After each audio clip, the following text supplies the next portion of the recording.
Sulit ang pag-akyat sa isa sa pinakamataas na bundok sa Luzon. Bukod sa view ng Sea of Clouds, tanaw din ng rice terraces sa ilang matataas na bundok. Di tayo dyan kasama si Oscar Oida. Tinaguri ang Infinite Stairway to Heaven. Hahamunin ka ng tila 1 to sawang akyatan. Sobrang mahirap siya kasi pure assault and anlihagdanan pala siya. Isa ito sa pinakamataas na bundok sa Luzon, Mount Amuyaw.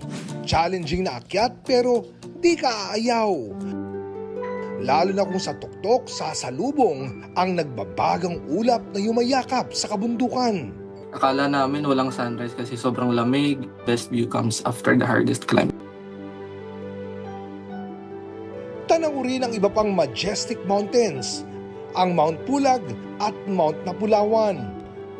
Napapaligiran din ito ng mga hagdang-hagdang palayan.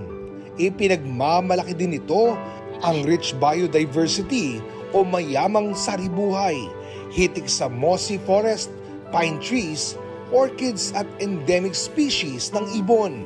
At higit sa lahat, maunlad ng matulungin na komunidad.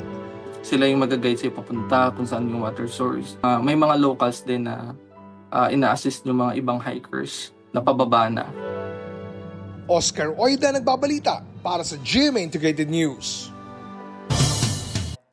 Huwag magpahuli sa mga balitang dapat niyong malaman. Mag-subscribe na sa GMA Integrated News sa YouTube.